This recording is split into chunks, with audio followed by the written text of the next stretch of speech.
Bonjour à tous amateurs de la crypto-monnaie, bienvenue dans cette nouvelle vidéo. Moi c'est Giovanni, j'espère que vous allez bien et aujourd'hui on va parler d'un sujet fascinant, les 3 raisons qui pourraient propulser le Bitcoin au-delà de la barre des 100 000 $ d'ici 2025. Le monde de la crypto-monnaie évolue constamment et plusieurs forces sont en jeu qui pourraient contribuer à cette augmentation de valeur. Alors sans plus tarder, plongeons dans les raisons derrière cette perspective fascinante. La première raison, peut-être la plus connue dont tout le monde en parle, c'est le halving du Bitcoin. Un événement révolutionnaire. Mais qu'est-ce que c'est le halving ?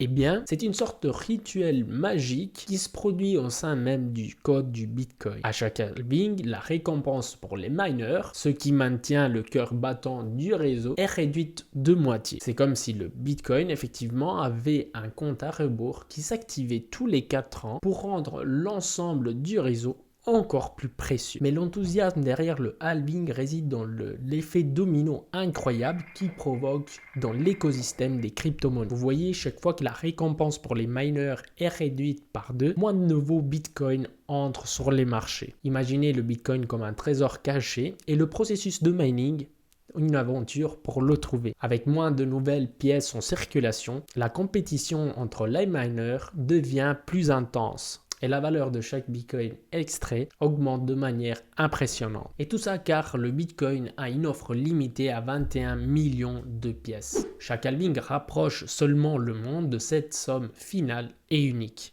Et que se passe-t-il lorsque des biens limités rencontrent une demande croissante? Exactement, la valeur monte en flèche. Et c'est là qu'on va se poser la question d'où pourrait venir toute cette demande, qui nous amène au point numéro 2, l'approbation de l'ETF Bitcoin Spot. Et restez ici parce que là, ça va se faire intéressant. L'approbation des ETF Bitcoin par des fonds d'investissement importants tels que BlackRock, iShares ou Vanguard pourrait apporter une crédibilité et une accessibilité accrue au monde de la crypto-monnaie. Si nous prenons en considération que les 10 plus grands fonds d'investissement gèrent un total de 44 trillions d'actifs et que chacun d'entre eux alloue seulement le 2%, vous avez vite fait les calculs. Nous pourrions imaginer un effet significatif sur les marchés de la crypto-monnaie. Actuellement, la capitalisation boursière du Bitcoin est d'environ 500 milliards de dollars. Supposons que les 10 plus grands fonds d'investissement allouent le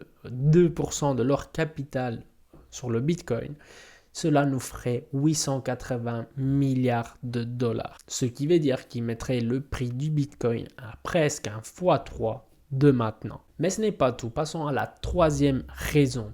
Comme vous avez sûrement entendu, même vécu, en Europe et en Amérique, on a vu une hausse des taux d'intérêt par la Banque centrale européenne et par la Federal Reserve en Amérique, qui ont commencé cette hausse de taux d'intérêt pour combattre l'inflation. Mais cette hausse de prix pourrait bientôt terminer, surtout en Amérique, où l'inflation se trouve environ à 3,5% et les taux d'intérêt sont 5,5%, des niveaux qu'on ne voyait pas depuis longtemps. Et que se passe-t-il quand les banques centrales réduisent les taux d'intérêt?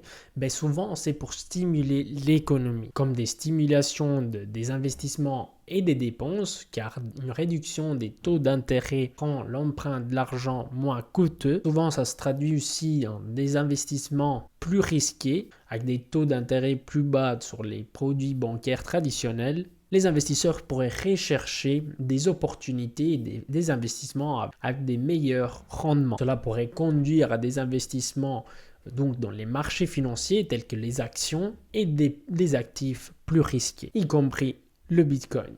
Les amis, on arrive à la fin de cette vidéo. Dis-moi qu'est-ce que tu en penses dans les commentaires et je vous dis à la prochaine.